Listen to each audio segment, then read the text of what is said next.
So in the last segment, we heard about a hypothetical about selling embryos, and I asked you to tell me what you think. Well, now we're going to hear a little bit about what my students think. Now that we've discussed a little bit about hypotheticals in this area, we're going to really delve in to better understand what are the moral limits of the market.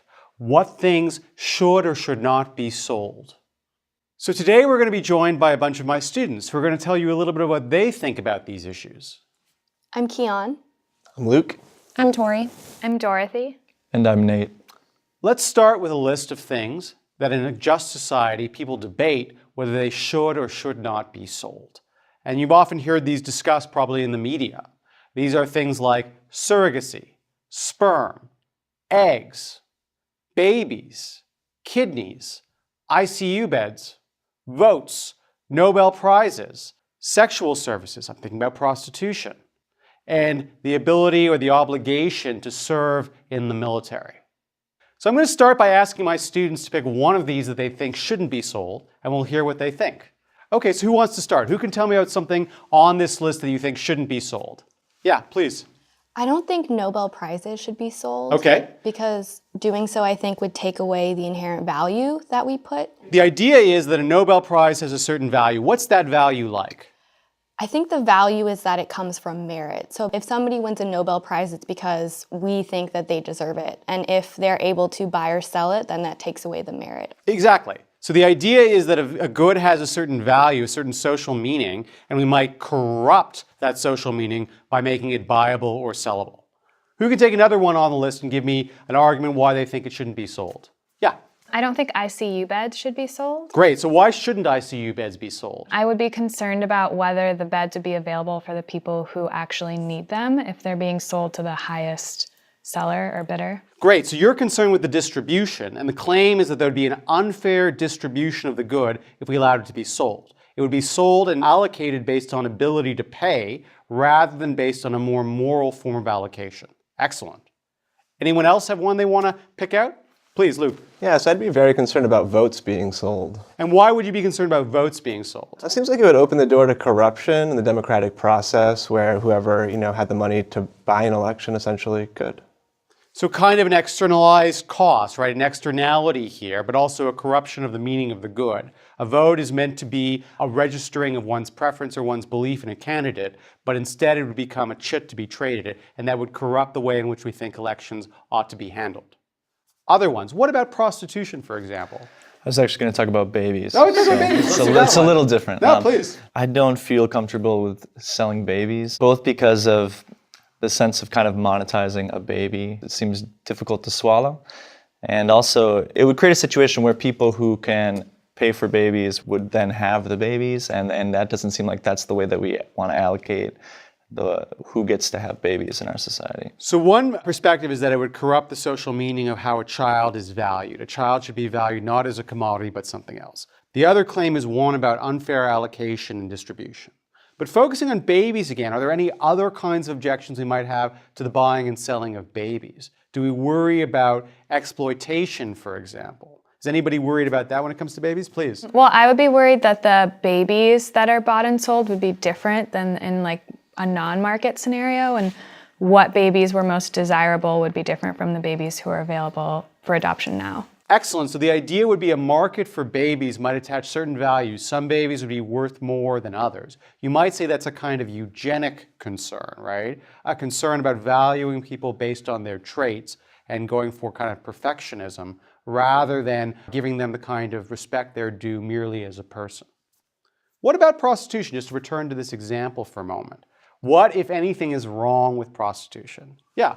I would be concerned with prostitution that poor women would be forced into it because they have no other alternative economically, and that would seem wrong. Excellent, right? So the idea that the seller, a lot of these objections that we've talked about so far have focused on the good itself. It's being corrupted, it's being unfairly allocated.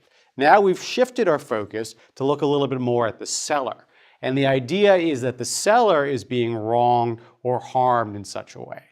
And in your mind, is this about exploitation? Is it about coercion? Is it about undue inducement? Tell me a little bit more about what you're afraid of in this situation. I think it's both coercion and exploitation. I think that a circumstance could arise where a woman would be forced into prostitution because a deal is too good for her. She could be paid too much. In the alternative, it could be that a woman needs money and therefore will accept a very low amount of money to be a prostitute. So the concern about too low amount of money is a little bit about exploitation, right? She's paying too little.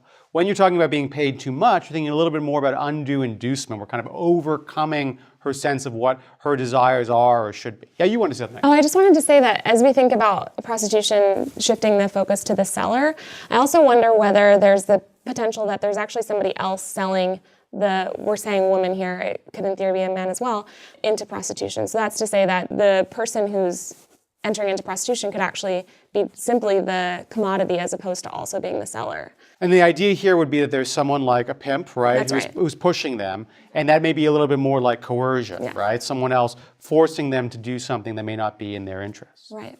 What about surrogacy, right? So this is something we'll actually talk about in the course. And all the things you've said, all these arguments, as we'll see shortly, are perfectly applicable in this context as well. But what about surrogacy specifically? If you think about surrogacy, what worries you about a market for surrogacy? In the United States, in many states, we permit people to sell surrogacy services. Elsewhere in the world, that's a big no-no. In much of Europe, that's forbidden. Is there anything that concerns you about selling surrogacy services? I think I would be concerned with the rights that the seller has. I guess there's different kinds of surrogacy if you're biologically related to the child or if you're not biologically related, and what rights you have as the gestational carrier with regards to the child after they're born, or even with regards to actions you take for your health while you're carrying the child. So the concern here is that being in a market relationship might alter the way in which you think about your relationship to the child, right?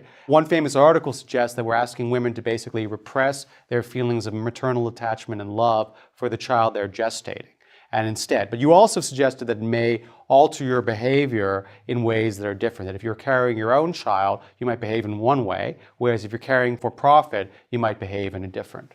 Yeah, please. With respect to surrogacy, you might think that putting a price tag on this service would actually cause some people to react negatively to it and not want to participate in the process, or... Exactly, right? So the idea is we currently have a certain distribution, a certain level of the good or service provided. When you attach a price tag to it, there's a concern that you might crowd out people, right? People might be turned off just knowing it's for sale and therefore no longer provided. In this case, the idea is we've got a pool of altruistic surrogacy going on, and the concern is that there may be individuals that if we allowed for sale surrogacy that would no longer participate. Yeah, Nate. And also I think that it would create a situation where people would have a reason to kind of look out and rule over, in a way, the autonomy of other people. Because for these 9 months, the person with the long-term interest in the child is not the person making the short-term interest that would affect the child. Yeah, so one way of characterizing this, there's many ways of characterizing that point. One way is to say that you think this woman who's making a decision to be a surrogate, she's being short-sighted, right? She thinks she knows what she's getting into, but she doesn't. And this is a concern about justified paternalism, right? The idea is that we need to help her not make a bad choice. And for that reason, we're going to prohibit the buying and selling of the good. Although notice that that objection might say, well, isn't that true of altruistic surrogacy as well? Maybe we should forbid all of surrogacy. Well, now that you've heard from my students about the kinds of objections that people might raise to the buying and selling of a number of the goods and services, including those relevant to this course, we're now going to take a step back and look at those objections a little more formally.